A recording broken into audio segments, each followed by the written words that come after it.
Hello and welcome back to the Carleton StarCraft 2 playoff coverage. This is the round of 128.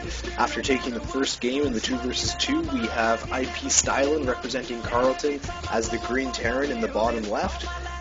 On MLG dual site in the top right, we have Regret representing the University of Ryerson. It is going to be his job to pull them back into this series after they're losing the 2 versus 2.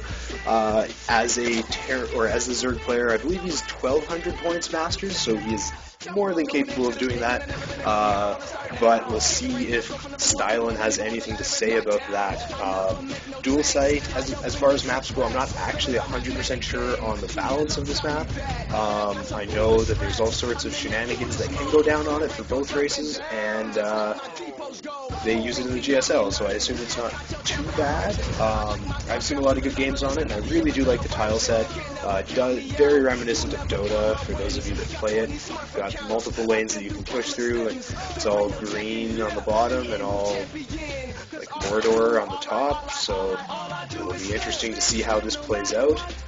We have Stylin, yeah, he's going to throw down that barracks. Nothing crazy off the bat right now. I mean, you can see there's really super standard stuff going on. Interesting to look at the Overlord scouting path for Regret.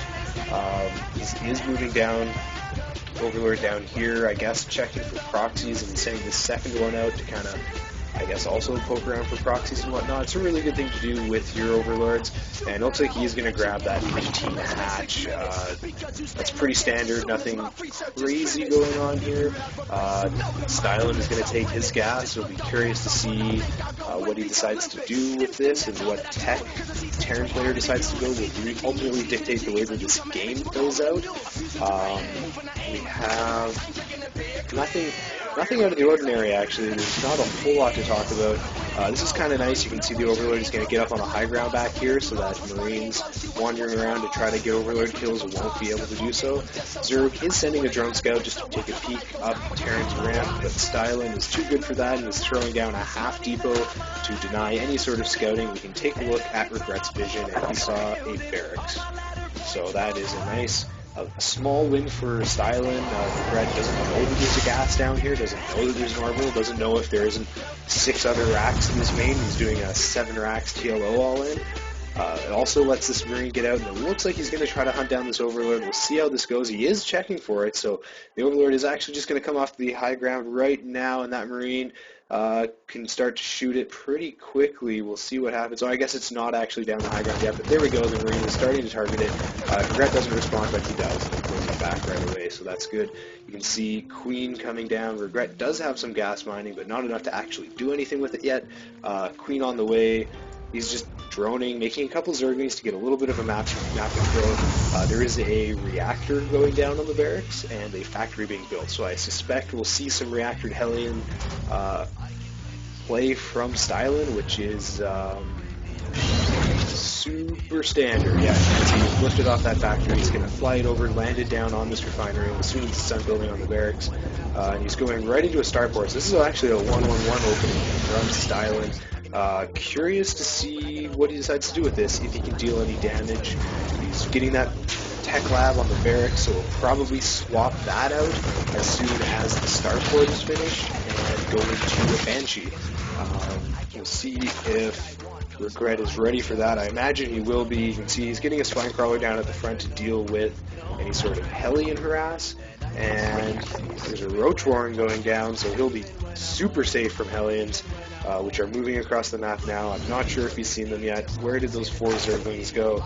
There's only 3 of them left, so I think one of them poked up here and probably saw the Hellions. At the very least, we can see on Regret's vision that he did see the reactor Hellion and the tech lab on the barracks, so that's really key. Or sorry, the tech lab on the starport, which is super key because that means he knows that there's a tech lab, which means he probably also knows that there is a that there is a Banshee coming out with cloak, interestingly enough. So that's a this isn't by no means an all-in by Terran, but Stylin needs to deal some damage with this. He's got his SCV sitting on the low ground, which makes it, he throws down a command center on the low ground. That's pretty ballsy, especially versus a Zerg that's making 5 roaches with no bunker down here. Stylin he's going to need to do a lot of damage to keep Zerg in their main, but you're not going to be able to do that with more Hellions when the teams are out, and that is see these roaches just chase the Hellions away. Hellions really can't engage roaches. Stylin's got it controlled as well. He doesn't lose a Hellion, but he does take some damage on that one.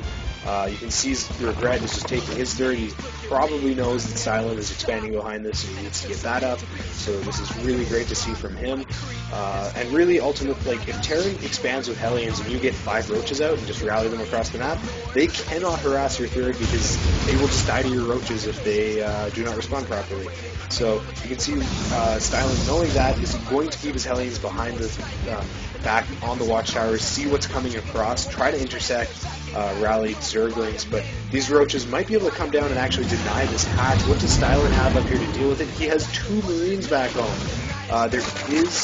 There a Banshee that got up in here? I'm sorry, folks, I may have missed that, the first Banshee. I believe this is the first Banshee coming out now, though.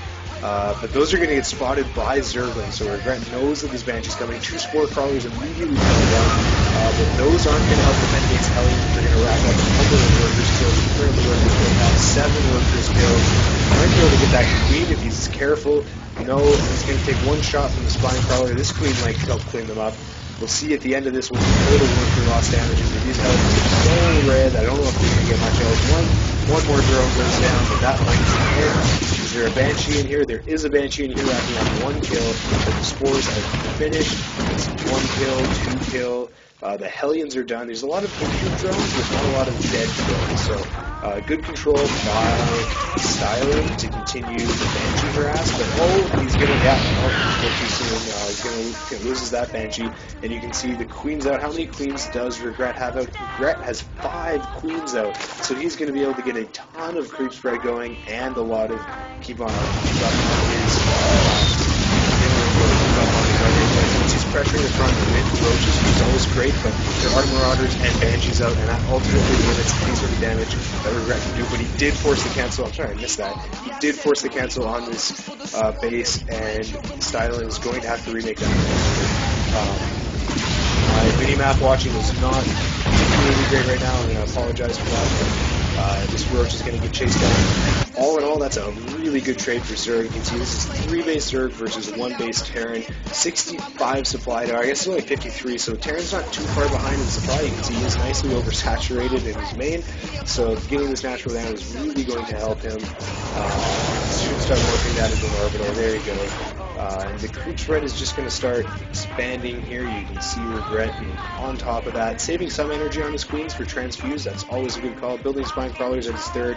Right now, Regret is in a pretty good position. He can just sit and macro and try to stay ahead of whatever Stylin's throwing at him. Stylin going 3 factory. This is going to be a mech build. You can see, I believe, Blue Flame is getting researched. You can see Thors are coming out. And this is an interesting thing. One of the things I've always thought as a Zerg player is that if you're going mech, you want siege tanks right away. The reality is you can actually go Thor. This was explained to me in the chat when we were watching this game. You want to go Thor because if Zerg goes Muta, and you can see that Spire is coming up now, I'll bring the production tab back up for you, you need the Thors out. Tanks don't shoot air, Marauders don't shoot air, Hellions don't shoot air, and it's actually really weak. There's this moment in time where Terran is extremely weak. These Banshees getting up here doing good harassment damage. Hellions coming up too.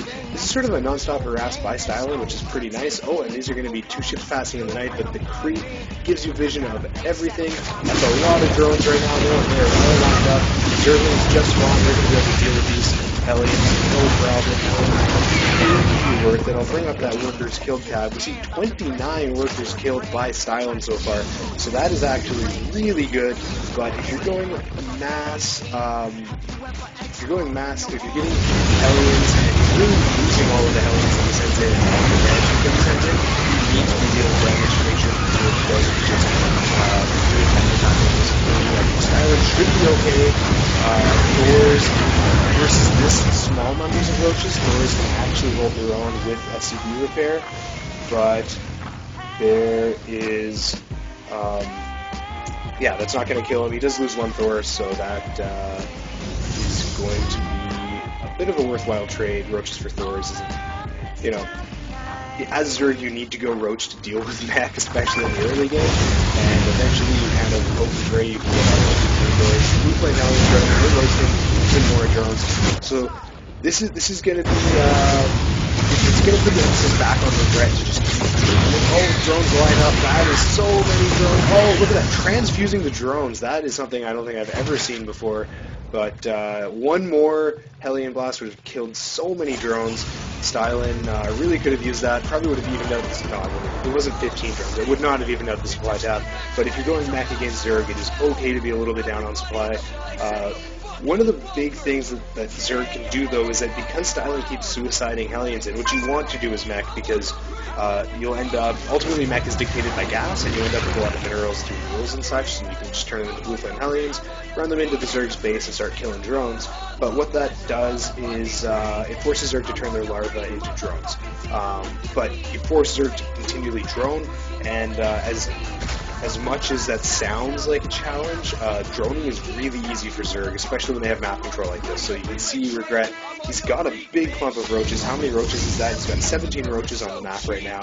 So he is not, he's not going to be able to break iPStylin by any means, but he's also not going to die to any sort of blue flame Hellion harassment that iPStylin's going to throw at him. You can see even more spine crawlers going down because he knows the importance of having those spines against the blue flame Hellions. Otherwise, they'll just keep running in non-stop. Corruptors on the map. I'm kind of interested by this decision. I mean, yeah, this Viking is annoying. It's picking off Overlords, but and maybe you want to eventually get Broodlord out, but I don't know if it's necessarily worth getting 3 Corruptors right away. I mean, you can use them for corruption on your army, which could actually be very effective versus mech. So I guess we'll see. Here comes the timing push from iPStylin.